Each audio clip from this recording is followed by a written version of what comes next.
Have you ever wondered what it feels like to be rich? Not just having money, but living like you have no limits, buying what you want, going where you want, not checking the price. Would it make you happy, or would it change you in ways you don't expect? This story begins with a simple idea, not a plan, not a dream, just a moment. One ordinary afternoon, I was sitting in a small coffee shop, the kind of place where people come alone. Quiet, simple. I ordered the cheapest drink on the menu, as always. And then someone walked in, well-dressed, confident, relaxed. He didn't look at the menu. He didn't hesitate. He just said, "I'll take your best coffee." No questions, no concern about the price. Then he sat down and started using his laptop, calm, focused, as if money was not something he had to think about. I watched him for a moment, not in a jealous way, but with curiosity. What does that feel like? To not worry? To not calculate every decision? To not check your bank account before buying something small? That thought stayed with me, even after I left the coffee shop, even when I went home. That night, I looked at my life, my habits, the way I made decisions. Everything was careful, controlled, limited. And suddenly, I had a strange idea. What if I pretend to be rich? Not forever, just for a short time. 1 week, 7 days. Live like money is not a problem. Make decisions without fear. Act like I have more than enough. At first, it sounded ridiculous, even irresponsible. But the idea didn't go away. It stayed in my mind, quietly, but strongly. I wasn't trying to impress anyone. I didn't want attention. I just wanted to understand something. How much of my life was controlled by money and how much was controlled by fear. The next morning, I made a decision. I would do it. For 1 week, I would pretend, not lie to people, not show off. Just change the way I act, the way I decide, the way I think. Day one began with something small. Breakfast, usually, I would eat at home. Simple, cheap, but this time, I went to a nicer place. I looked at the menu, and for the first time, I didn't look at the price. That felt strange, uncomfortable. My eyes wanted to find the numbers. My mind wanted to calculate, but I stopped. Just choose what you want, I told myself. So I did. When the food came, I noticed something. It tasted good, but not life-changing, not magical, just good. That surprised me. I expected more, but maybe the difference was not in the food. Maybe it was in the feeling. After breakfast, I paid without thinking too much and walked out. There was a small sense of freedom, but also a quiet question. Is this really worth it? The day continued. I made small decisions differently. I didn't look for discounts. I didn't compare prices. I chose convenience, comfort, speed, and slowly. I started to notice something. These choices felt easier, less thinking, less stress, but also less meaning. Because when everything is easy, nothing feels special. That was new. In the afternoon, I bought something unnecessary, something I didn't really need, just because I could, or at least because I was pretending I could. At that moment, I felt a short excitement, a small rush, but it disappeared quickly, too quickly, and what remained was not satisfaction, just emptiness. That feeling stayed with me, quiet but real. By the end of day one, I realized something important. Living like you are rich is not just about spending money. It changes how you think, how you choose, how you feel about things. But I still didn't understand it fully. It was only the beginning. 6 more days to continue this experiment. 6 more days to discover something deeper. And something told me this was not going to be as simple as I first thought. Day 2 began with a different feeling, not excitement, not curiosity, but awareness. Yesterday, everything felt new. Today, it felt more real. I woke up, and the first thought in my mind was simple: act like money is not a problem. But this time, it didn't feel as easy, because now I had already seen something. Spending more did not automatically make me happier. Still, I continued, because I wanted to understand more. On that morning, I decided to change something else, not just what I buy, but how I move through the day. Usually, I plan everything carefully: time, money, energy. But today, I chose something different. I didn't rush. I didn't worry about efficiency. I chose comfort. I took a taxi instead of walking. It was faster, easier, and for a moment, it felt good. Sitting in the car, watching the city move around me without effort. But then a small thought appeared. I could have walked. Not because of money, but because of experience. The fresh air, the slow movement, the small details. By choosing comfort, I had removed something simple, but meaningful. That thought stayed with me. Later, I went to a shopping center, a place I don't usually visit. Everything there felt different: bright lights, clean spaces, expensive items. People walked slowly, calmly. No one seemed worried. No one looked at prices too carefully. I walked through the stores, observing, trying to feel like I belonged there. At first, I felt out of place, like I was pretending, because I was. But after some time, something changed. Not outside, but inside. I started to act more naturally, slower, more relaxed, as if I didn't need to hurry, as if I had time and money. That feeling was powerful. Not the spending, but the mindset. I picked up items, looked at them, and didn't immediately think, can I afford this? Instead, I asked, do I want this? That question felt different, simpler, but also more dangerous. Because without limits, it's easy to lose control.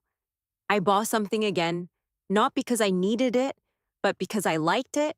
And once again, the feeling was the same: short excitement, quick satisfaction, then nothing. No lasting happiness, no deep meaning, just another object. That's when something became clearer. Buying things does not fill empty space inside you. It only distracts you for a moment. In the afternoon, I sat in a quiet cafe, a more expensive one, the kind of place where people sit for a long time with laptops and quiet conversations. I ordered something without checking the price. Again, but this time I paid more attention, not to the money, but to the people, how they behaved, how they spoke, how they moved. Many looked calm, but not all looked happy. Some were focused, some were tired, some looked empty. That surprised me. I expected something different. I thought more money meant more peace. But now, I wasn't so sure. Maybe money changes your environment, but it doesn't always change your inner world. That realization was quiet, but strong. As the day ended, I walked home slowly, thinking. Day 2 was not exciting. It was not fun, but it was honest. I was starting to see something clearly. Living like you are rich gives you freedom of choice, but it also removes limits. And without limits, it becomes harder to understand what truly matters. That night, I looked at the things I bought. They were nice, but they didn't feel important. And that feeling stayed with me. 5 more days to continue. 5 more days to understand the truth. And deep inside, I knew this experiment was no longer about money. It was about something much deeper. Day 3 began with less excitement and more clarity. The idea of being rich was no longer interesting. Now, it felt like a quiet question inside me. What am I really looking for? I didn't answer it immediately. Instead, I continued the experiment, but this time, I paid closer attention, not just to what I did, but to how I felt. And that morning, I chose something different. Instead of going somewhere expensive, I stayed home. Simple breakfast, quiet space, no pressure to spend, no need to act, and something unexpected happened. I felt comfortable, not excited, not impressed. Just okay. That feeling was small, but real. It didn't disappear quickly. Like the feeling after buying something, it stayed. That made me pause. Was this what I was missing? Later, I went out again, back into the city, back into the noise. But now, I saw things differently. People rushing, people buying, people checking their phones. Everything felt fast, almost automatic. And I realized something. For the past 2 days, I was doing the same thing, just at a higher price level. Different places, different choices, but the same pattern. Consume, move on, repeat. That thought stayed with me as I walked. In the afternoon, I met a friend, someone I hadn't seen in a while. We sat in a cafe, not too expensive, not too simple, just normal. He started talking about his life, work, stress, money, the usual things. Normally, I would do the same, share my thoughts, compare experiences, but this time, I did something different. I listened more, and when I spoke slowly, carefully, not to impress, not to prove anything, just to be honest. And something changed. The conversation felt deeper, more real. There was no need to act like I was doing better. No need to pretend I had more. Just two people sharing honestly. That moment felt more valuable, Ita, than anything I bought in the last 2 days. That realization was strong. Connection is not about money. It's about presence. After we said goodbye, I walked alone again, but this time, I didn't feel like I needed to go anywhere. I didn't need to buy anything. I didn't need to prove anything. That feeling was new. A quiet sense of enough. Not, I have everything, but I don't need more right now. That small difference changed everything. Later that day, I passed by the same kind of expensive stores I visited before. Bright lights, beautiful displays. But this time, they didn't pull me in. They looked the same, but I felt different. The desire was weaker, almost gone. Because now, I could see clearly. Those things were never the answer. They were just temporary distractions. As evening came, I sat in a quiet place, thinking about the past 3 days. Day 1 was curiosity. Day 2 was observation. Day 3 was understanding. And the truth was starting to appear, slowly, quietly, not in a dramatic way, but in a clear way. Being rich is not just about money, and pretending to be rich does not make you feel full, because fullness does not come from what you have. It comes from how you live, how you connect, how you understand what truly matters. 3 days left, 3 more days to go deeper. And now I was no longer trying to feel rich. I was trying to understand what enough really means. Day 4 began with a strange kind of calm. Not excitement, not confusion, just clarity. The need to pretend was fading. Not because I stopped the experiment, but because I started to see through it. That morning, I did something simple. I went back to the same small coffee shop. From the first day, the place where this idea began. Nothing had changed. Same quiet space, same simple menu, but I was different. This time, I didn't try to act rich. I didn't ignore the prices. I looked at them calmly, without fear, without stress. And I chose something simple. Not the cheapest, not the most expensive, just something I wanted. That choice felt different, balanced, not controlled by fear, and not pushed by desire. That feeling was new. As I sat there, I noticed the same kind of person walk in, well dressed, confident, just like before. He ordered without hesitation, just like before. But this time, I didn't feel curious. I didn't compare myself. I didn't ask, what does it feel like to be him? Because now I had a better question. What actually matters to me? That question felt more real. Later that day, I made another choice. I walked instead of taking a taxi, not to save money, but because I wanted to. The air felt fresh, and the city felt alive. And for the first time, in this experiment, I felt present, not thinking about spending, not thinking about pretending, just walking. That simple moment felt more valuable than anything I had paid for. In the afternoon, I looked at everything I had bought.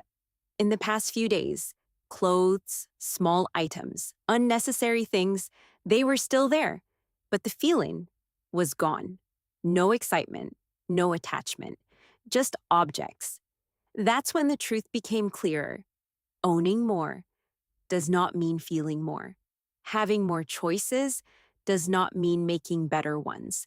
And spending more does not mean living better.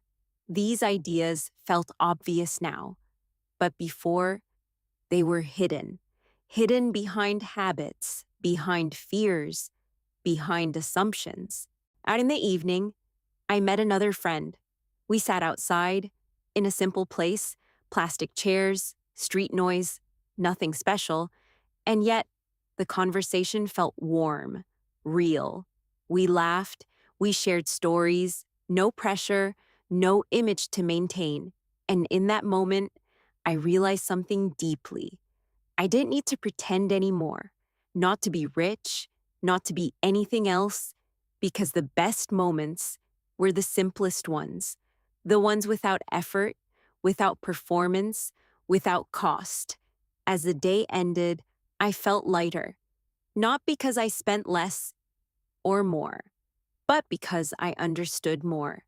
Day 4 was not about acting.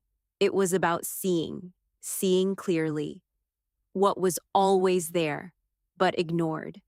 2 days left. And now, I wasn't continuing this experiment to discover money. I was continuing it to understand myself. And something told me the final truth was very close. Day 5 began without any plan, no rules, no role to play, just awareness. For the first time since this experiment started, I didn't wake up thinking, act like you are rich. Instead, I asked myself a different question. How do I want to live today? That question felt simple, but also honest. I didn't rush out. I didn't look for something to buy. I just sat quietly and listened to my thoughts, and something became clear. For most of my life, my decisions were controlled by two things: fear and desire. Fear of not having enough, fear of missing out, and desire for more comfort, more approval. But now, those two voices were quieter, not gone, but softer. And in that silence, I felt something new: freedom. Not the freedom to spend, but the freedom to choose without pressure. That day, I lived differently, not rich, not poor, just intentional. I ate when I was hungry. I rested when I was tired. I didn't try to improve the moment. I didn't try to escape it. I just stayed with it. And surprisingly, that felt enough. In the afternoon, I did something important. I gathered all the things I had bought during this week, and I looked at them, one by one. Some were useful, most were not, but none of them held real meaning. They were not bad, and they were just unnecessary. And for the first time, I didn't feel regret. I felt understanding because now I knew why I bought them.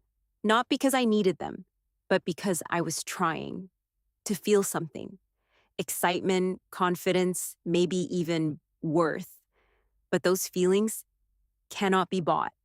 They have to be built slowly, quietly, from inside.